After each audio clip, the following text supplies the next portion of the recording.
Hello and welcome. I am here to tell you about some books I read in March. I have a variety of genres this time, so I would hope that there will be something for everyone in here. First one is Starship from Sebastian. This was her first contemporary romance. She writes always male-male romances, and this one's no different.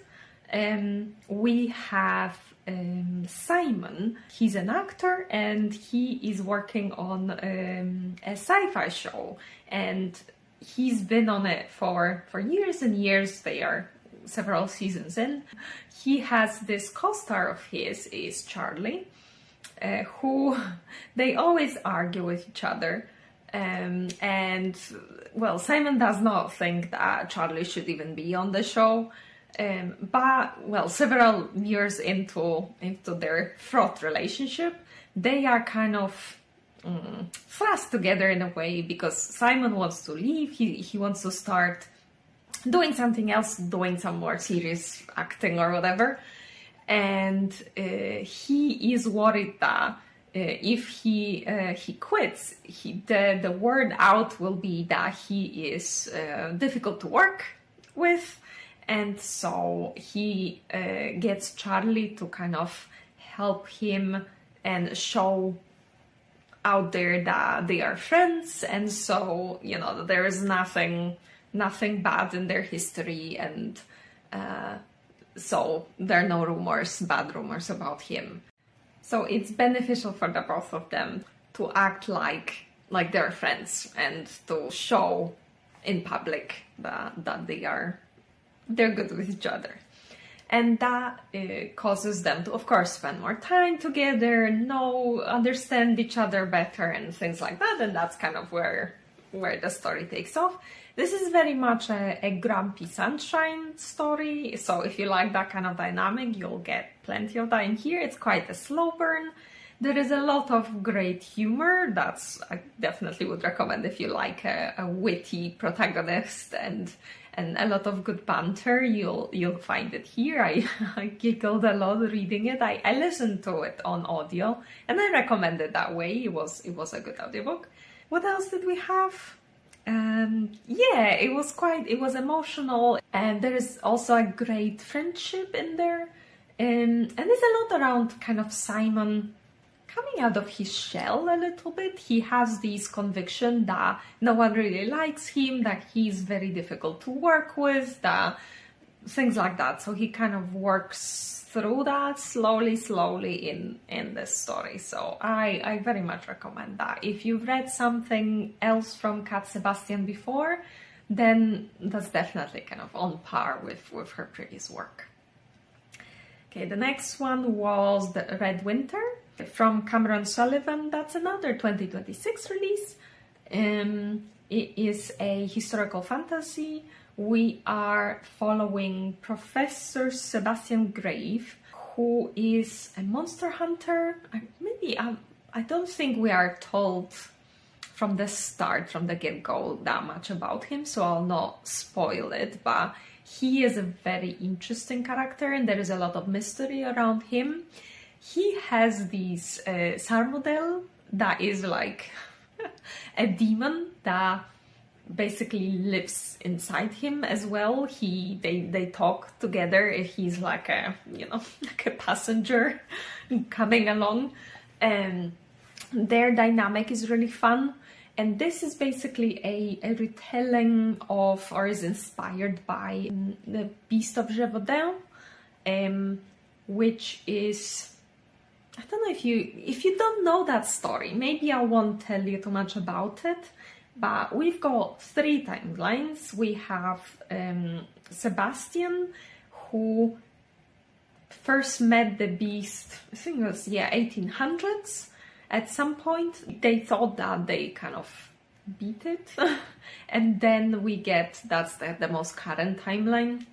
He's like 20 years after, when it turns out that the beast returned and he has to go back and kind of try to close that case. And there is a third timeline that is like hundreds of years earlier. what I liked was definitely the whole world, the way that the writing, the atmosphere was very cool. Like I said, Sebastian as a character is very interesting. And there is a lot to him. And for me, I wish this, I don't think this is a series yet. At least I have not heard anything indicating that there will be more installments, but I would have loved for there to be more, because the way we ended, there were things at the end that kind of came up as almost like more questions, or yeah, this really lends itself to being a series, in my opinion, and I don't think it is. And if it isn't, then the ending for me was not very satisfying, because we didn't get many answers. On audio, I listened to this, I had like an advanced listening copy, and the earliest timeline, the way it was narrated, I was not a big fan of that. It was very different. Like the first two were kind of more serious, but that old one was very freaky. The way someone else narrates it, and kind of the voice, the tone is very different, and it was a bit grating for me. I would say it had a bit of a pacing issues along the way. I kind of lost interest slightly at a few points. So, but overall, I've seen many people really enjoying it. So if any of that, like the historical setting, 18th century France, beast, there is a lot of angels, demons, that kind of vibe. So if that sounds interesting, then I would recommend for you to at least to try it out and see. So that is The Red Winter by Cameron Sullivan. Another one I read, I want to tell you about, is Illuminae from Amy Kaufman and J. Kristoff. This one is a bit of an older book, is from 2015, is a first part of the Illuminae files.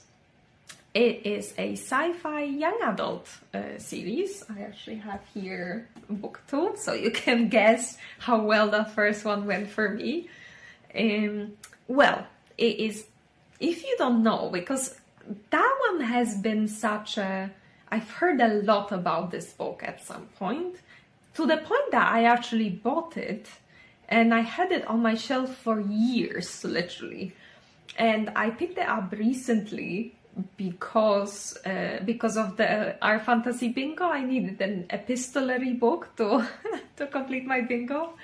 And so I picked it up thinking that, oh, I'll just have a look how it is, if that works for me. It always intrigued me, because if you don't know, it has this format of being composed of different kind of files. It doesn't have a traditional narrative. It's basically put together as like a dossier about an event that happened, basically. And in there we have like fragments of conversations, like from interviews or from chats, like written chats, like teams. And we have kind of described fragments from surveillance from a ship, things like that. And all of that together, it sounds like, maybe it may not work, because how attached can you be to the characters if you're not really, if you're not truly in their head and you're just reading these different files, different entries, different documents. But it really worked for me, and I know I'm not the only one. This is kind of beloved for a reason. But anyway, what is this about? This is, like I said, a dossier that is like a compilation of documents regarding an attack on a mining colony that resulted in, well, the destruction of that mine, the colony, and the subsequent pursuit of the survivors. They are running away. There are 3 ships. One is kind of a warship that came to help them when they kind of called for help. and two kind of just normal research ships, and they are running away from another like a big warship that is chasing them to basically kill off the survivors. So the word about what they've done does not, reach any authorities, let's say. This was really, really fun. It was fast-paced. There were stakes, like emotional stakes, that even though, you have these characters that you read only their chats, though you have Katie and Ezra. They are the teenage protagonists here. And they were a couple before, but they broke up actually a day before the attack happened. And they both managed to escape. They are on two different ships, and they communicate with each other. We get their conversations at some point, and we have some diary entries from Katie. She becomes like a hacker, and Ezra becomes kind of a soldier. There are high emotional stakes as well. There is some heavier topics as well, because they lost a lot of people. They were witnesses to the destructions of their home, basically. So they're dealing with grief. There's some PTSD. They are feeling very isolated because they were forced to abandon their home. They are in this new environment.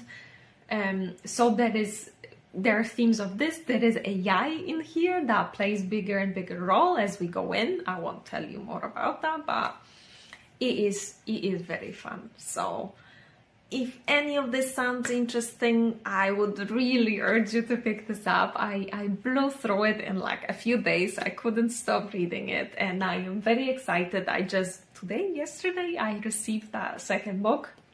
So I will definitely be getting to it very soon. So that is Illuminae by Kristoff and Amy Kaufman. Okay, another one I had it on hold. This Great Big Beautiful Life from Emily Henry. That's her most recent release.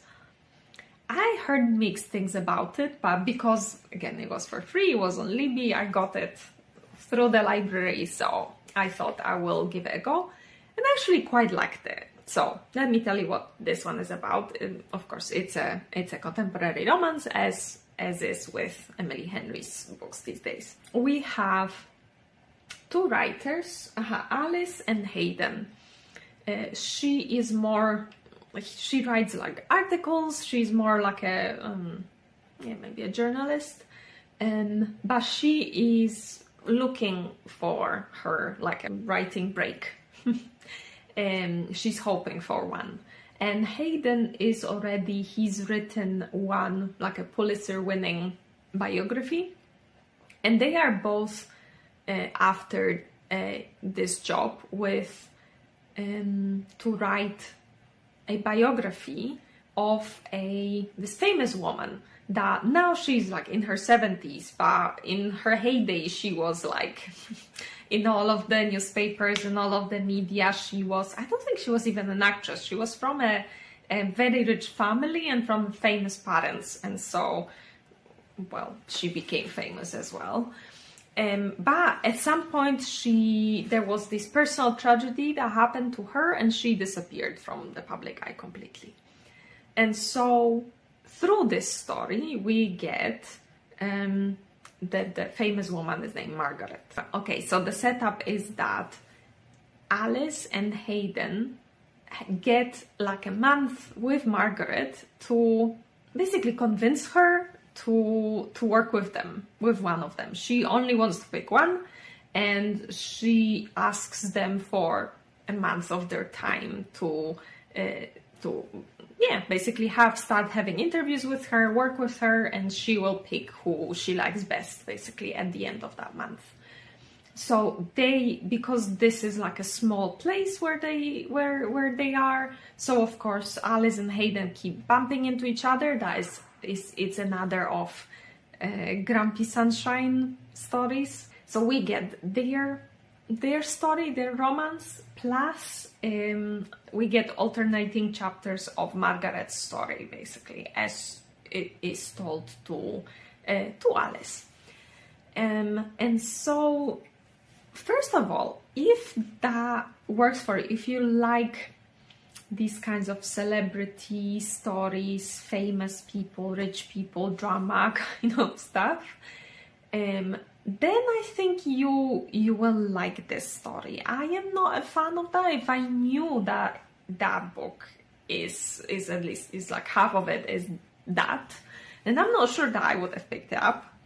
But well, again, if you like that, it will probably work for you, especially if kind of that is your maybe main attraction of the story, because then Alice and Hayden, at first they are not rivals, they're not really enemies, but he is more kind of determined to not get distracted and to keep Alice at arm's length because they are vying for the same position.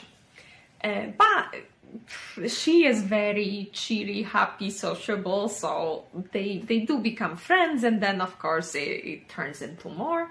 But because we only get like half of the time for their story and half is for Margaret's history, then I would say that that relationship is maybe not as well developed as we are used to with other Emily Henry's work. I don't know if I bought it that much, that they were so in love so quickly. It felt like it happened quite fast. They were rivals in one moment, and then almost the next moment they were already, drooling over each other.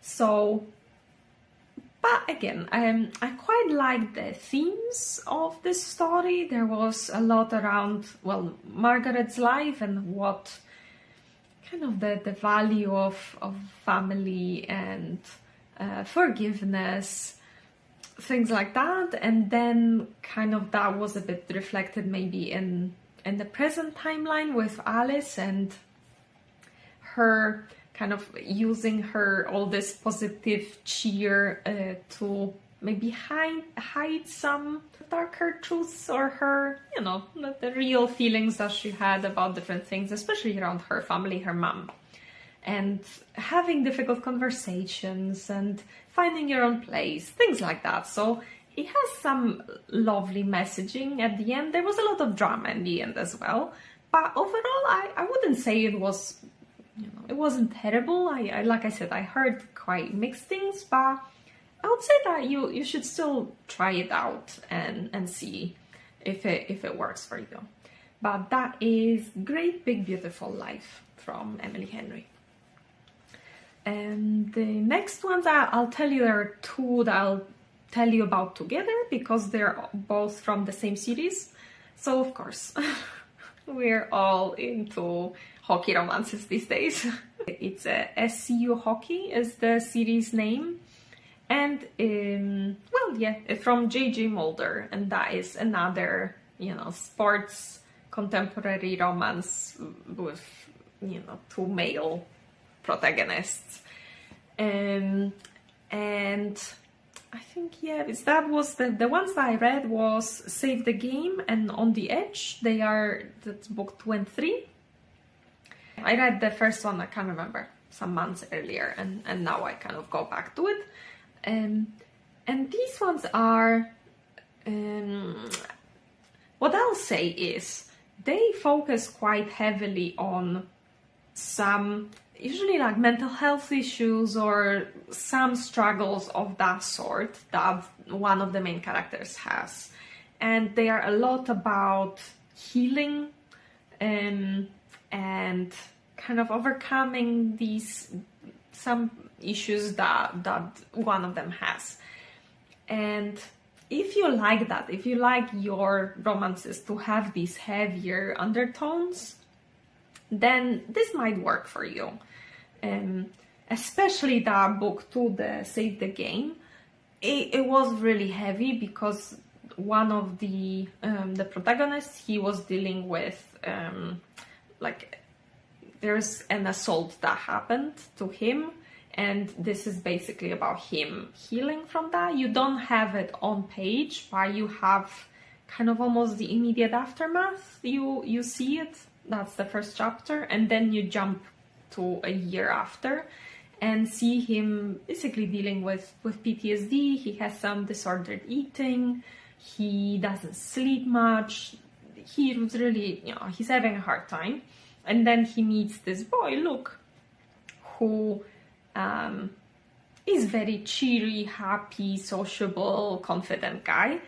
And kind of this guy kind of being there and treating him normally is helping him slowly heal.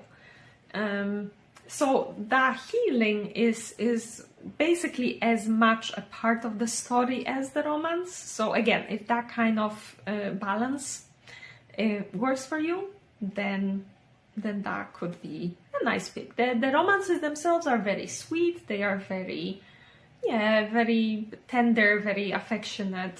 What I want to say here is that I think it's not working for me reading more books from the series one after another, because they all seem to have the same kind of dynamic. So we have one guy that is having a hard time, is dealing with something quite heavy, is usually has very low confidence, usually is quite reluctant or even like actively not looking for a relationship.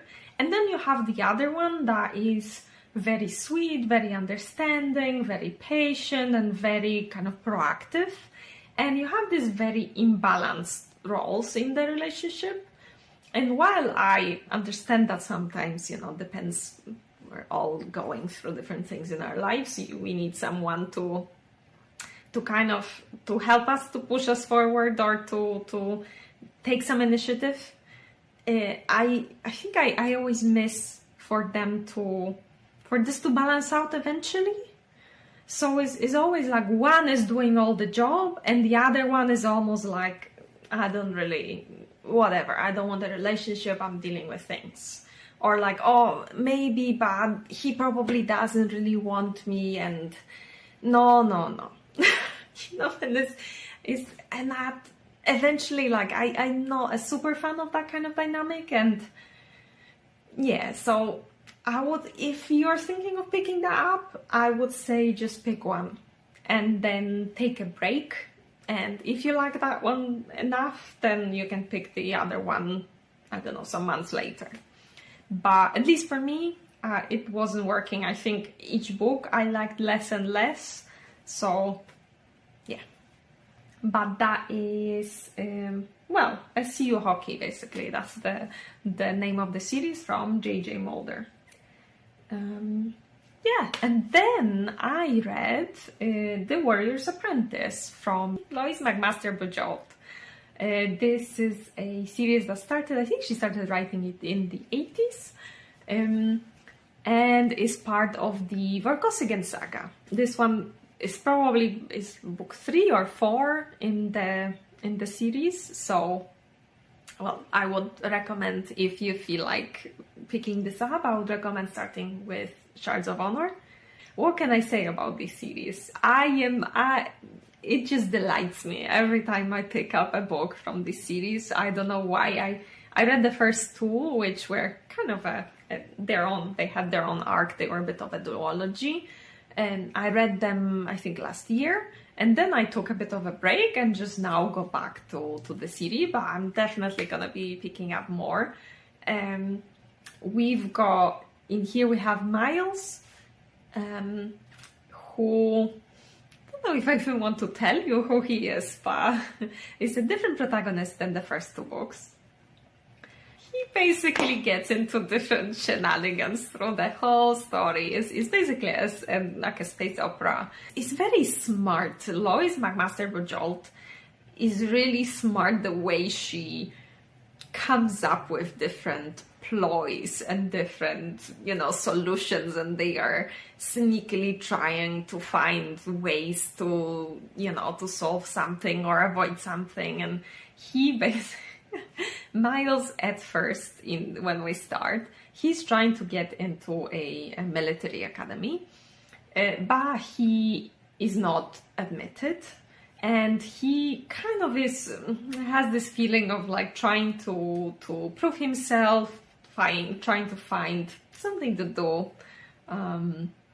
His parents are both very kind of high regarded and high positioned people, so he has some like big shoes to fill almost. And there is this adventure that begins where he kind of lies about who he is, and that kind of this spirals into a really big thing, and he gets involved in a lot of, there is like a space conflict and mercenaries and some battles, and a lot happens, and it's very entertaining.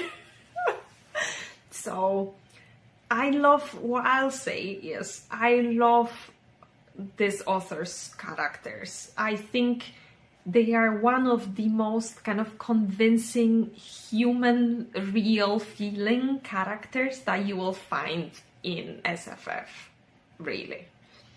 I love them, and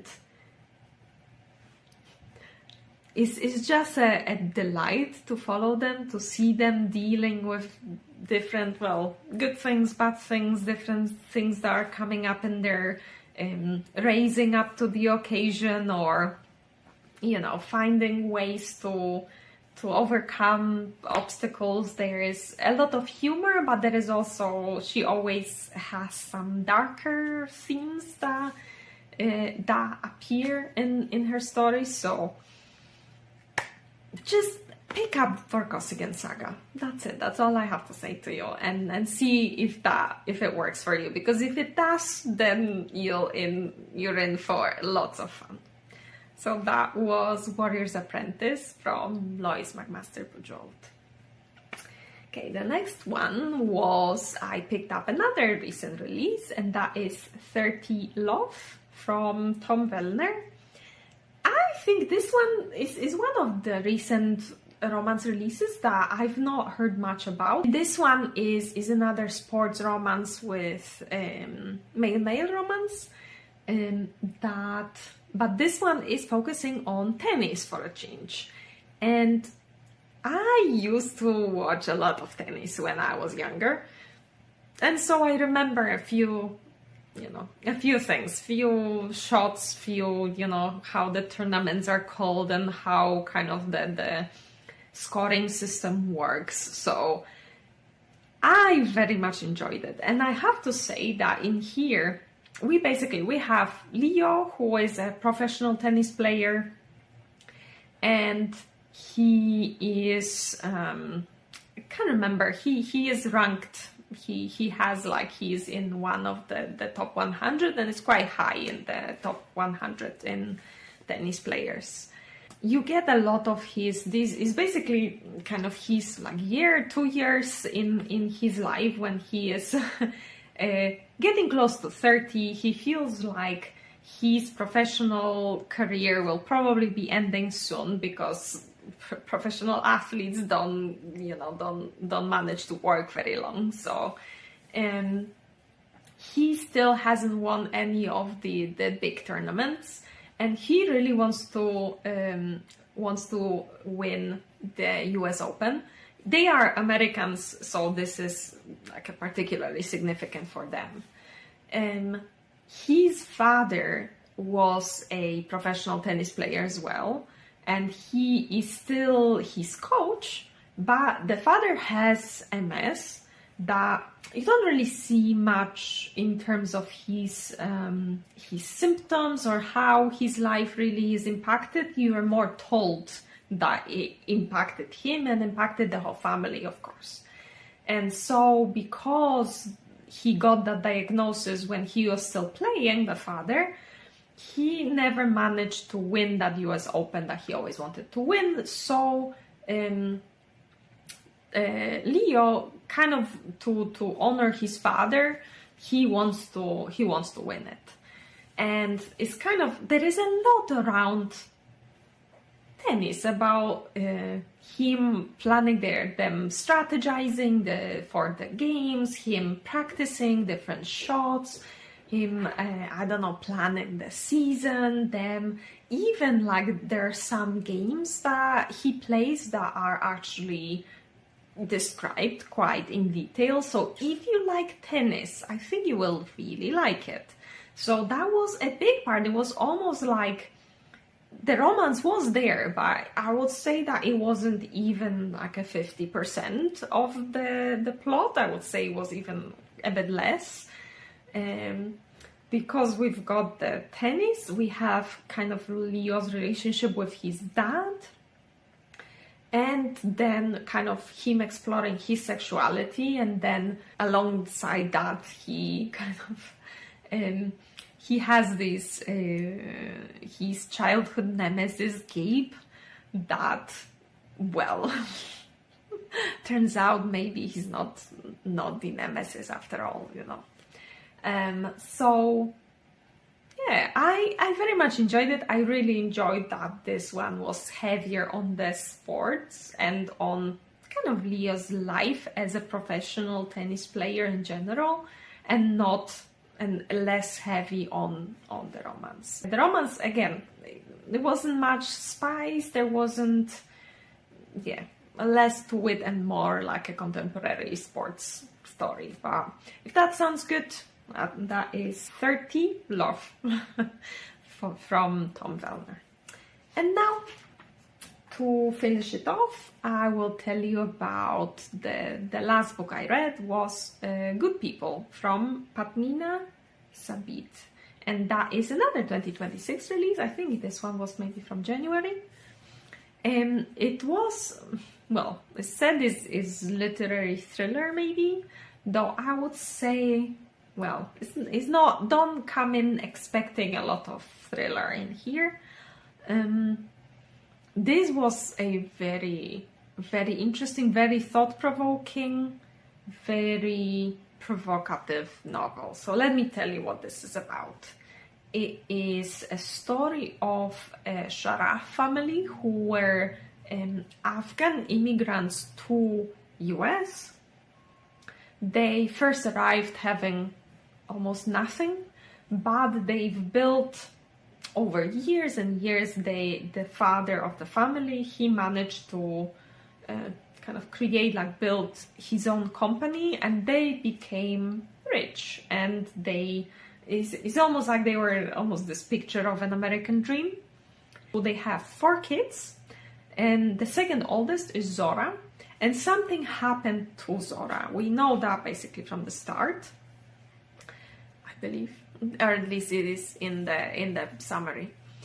And we get almost like witness statements from people around that family, from the neighbors, people in the community, from the cousin, from friends of Zora's at some point. And this puts together like this kaleidoscopic view of this family, but you never hear their side of the story. So it's always kind of how they were perceived by other people.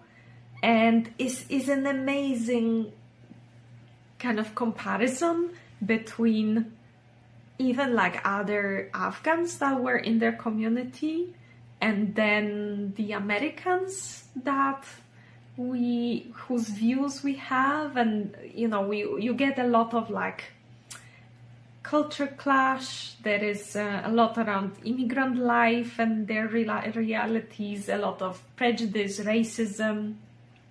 They are Muslim as well, of course, so it plays a big part in how they are perceived. And so we get like the first half is kind of different people telling different stories about the family and how the family was, who they were, how they behaved, and kind of you get their story from that. And then around the halfway, we get this event that something happens.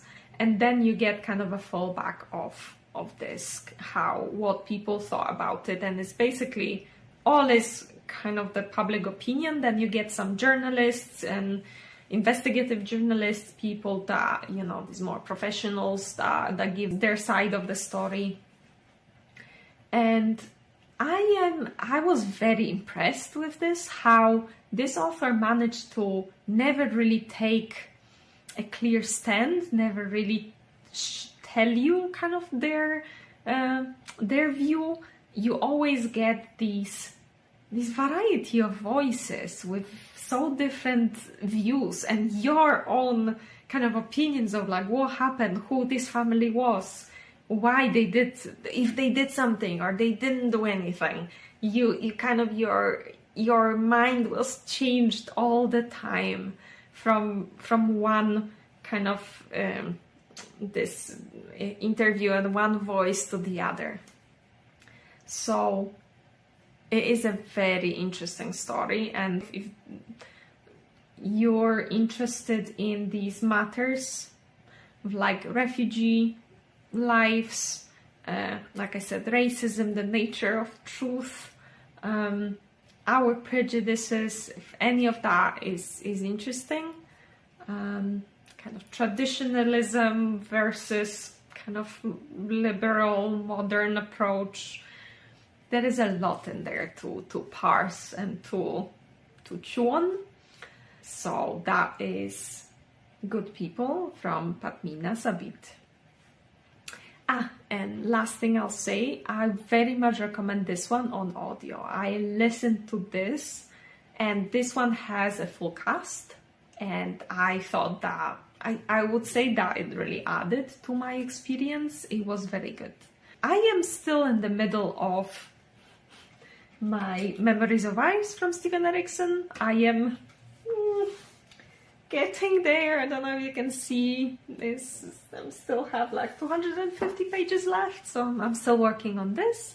I am finishing the Contract of Isako from Fonda Lee, so that will definitely be in either some recent reads or my wrap up for April.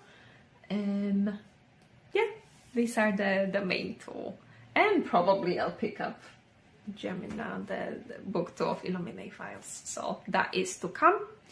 And in the meantime, well, thank you for being here. Thank you for listening. I hope you got some good recommendations here, and I will see you next time. Bye.